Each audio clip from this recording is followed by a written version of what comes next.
그러면 주변 사람들이 물어봐요. 힘들겠다. 그렇게 물어보면 저는 뭐라 그러냐면은 이건 내가 일이 아니라 너한테 너무 재미있는 놀이 같은 거다.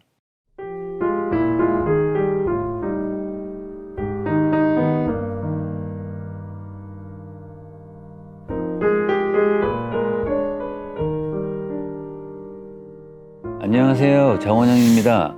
저는 음악을 하고 학교에서 학생들과 지내고 있습니다. 더 좋은 소리를 내기 위해서 매일 노력하고 있고요. 그러기 위해서 어떻게 지내고 있는지, 어떻게 지내왔는지 여러분들에게 얘기해 드릴게요. 저는 운이 좋게 음악을 좋아하는 아버지, 어머니 밑에서 태어났어요. 초등학교 들어가기 전부터 음악에 쌓여 있었고 용돈을 모아서 음반을 사기 시작했고 집에 피아노가 있어서 피아노 레슨을 받을 수 있었고 정말 많은 영화를 보면서 지냈어요. 제일 많은 영화를 봤던 때가 초등학교 때예요. 그렇게 지내면서 제 유년시를 보냈습니다. 저한테 굉장히 중요한 친구들이 있었어요. 그 중에 한 친구가 있었는데 그 친구는 집안이 여유가 있어서 가정교사가 상주에 있었고 그 가정교사는 이 친구한테 아주 많은 음악을 알려줬고 이 친구는 또 저한테 그 음악을 그대로 전해줬어요. 그래서 그 당시에 저는 그 누구보다도 많은 음악을 알고 있었고 듣고 있었어요. 그게 중학교 때인데 그러던 어느 날 지금 얘기했던 그 친구가 밴드를 하자고 그래서 그 친구가 밴드를 시작했고 고3 때 나이트클럽에서 연주하다가 이장희 선배님을 만나게 되어요. 근데 그 이장희 씨가 제작한 밴드가 저희뿐만 아니라 사랑화평을 밴드도 있었어요. 네, 거기서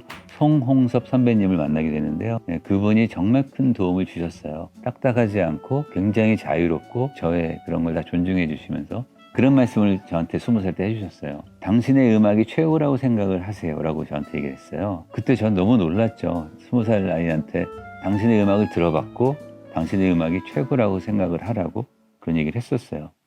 몇 년 후에 이제 유학을 떠나게 됩니다. 정말 좋은 선생님과 좋은 환경, 그다음에 좋은 동료들을 거기서 만나게 되어요. 예, 많이 배웠죠. 물론 언어적인 거와 문화적인 차이로 힘든 것도 있었지만 아주 많은 경험을 하게 되었어요. 그 경험 중에서 제가 제 주변에 있는 그 음악하는 동료들이나 제자들, 학생들한테 그런 질문을 받았을 때 선생님 유학 시절 가장 큰 도움을 받은 게 무엇이라고 생각합니까? 그러면 제가 하는 말은 이거예요. 수많은 공연을 보게 되었다라는 얘기죠. 우리가 어떤 공연을 봤을 때 여러분들도 인생 공연이라는 게 있었을 거예요. 보기 전과 보고 난 후에 어떤 생각이 굉장히 많이 바뀐다는 걸 느꼈을 거예요. 다시 뭘 시작해야 된다 혹은 더 열심히 해야 된다는 어떤 전의 같은 게 늘 마음에서 생겨났어요. 그래서 공연을 보는 게 너무너무 중요해서 여러분들도 학교에서의 공연이든 홍대 그런 클럽 공연이든 기회가 된다면 꼭 가서 보라는 얘기를 합니다.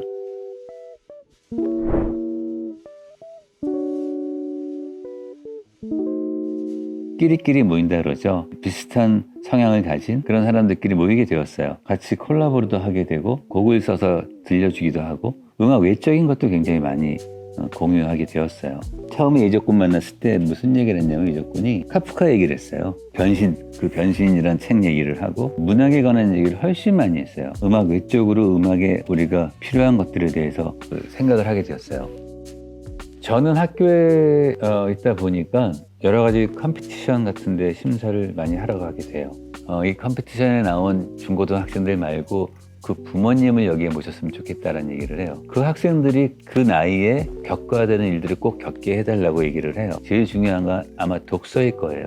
책을 읽는 거, 영화 보는 거, 심지어 음악도 마찬가지예요. 그 나이에 꼭 들었어야 되는 음악을 못 듣고 입시를 위한 그런 음악을 듣게 되고 그 나이 때 할 수 없는 그 어려운 것들을 밤새도록 연습하고 그리고서 학교에 와요.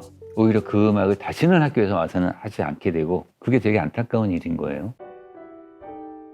졸업을 앞둔 학생들이 그런 질문을 해요. 이제 어떡하죠? 이런 질문을 해요. 진짜 네가 음악을 계속해서 꾸려나가고 싶다면은 세컨 잡을 생각을 해라라고 얘기를 해요.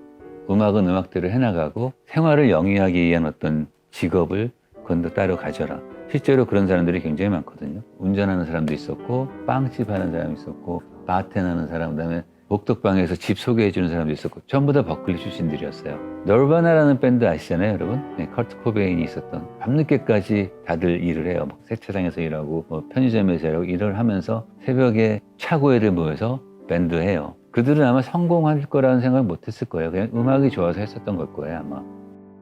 어떤 음악가는 학교에 못 들어오고 여러 가지 이유 때문에 지금 벌써 직업전선에서 일을 하면서 지하 단칸방에서 아침까지 기타 치고 지내고 있을지도 모른다. 근데 어쩌면은 그 사람이 결국엔 서태지가 될지 모르고 장기하가 될지 모르고 그 사람이 이적이 될지 모른다는 얘기를 해요. 네, 음악이라는 거는 결국에는 자기가 좋아해야 되고 계속해서 꾸준히 사랑하면서 해나가야지 어떤 결과물이 나오는 것 같아요. 제 얘기 좀 하자면은 저는 바빠요. 뭐 일이 되게 많아요. 그렇지만 저는 계속 음악 활동을 하고 그걸 음원을 만들고 사람들에게 들려주고 있어요. 음반을 93년도에 낸 이후로 7장의 솔로 앨범을 냈고 3장의 밴드 앨범을 냈고 긱스라는 이름으로 2장을 냈고 그 사이에 영화음악 앨범도 내고 가수들에게 곡도 주고 그러면 주변 사람들이 물어봐요. 힘들겠다.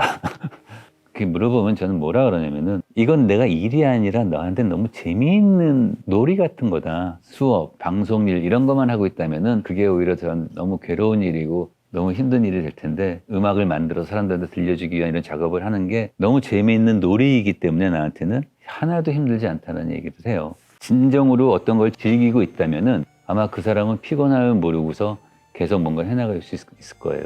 제가 하고 싶은 얘기는 한 가지예요. 여러분들이 음악을 하고 있다는 것 혹은 음악적 재능이 있다는 것은 굉장히 큰 선물이에요. 여러분들이 요구하지도 않았는데 툭 어디선가 내려온 선물이에요.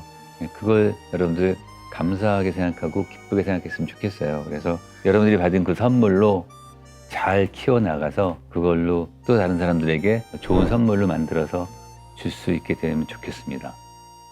행운을 빕니다, 여러분. 감사합니다.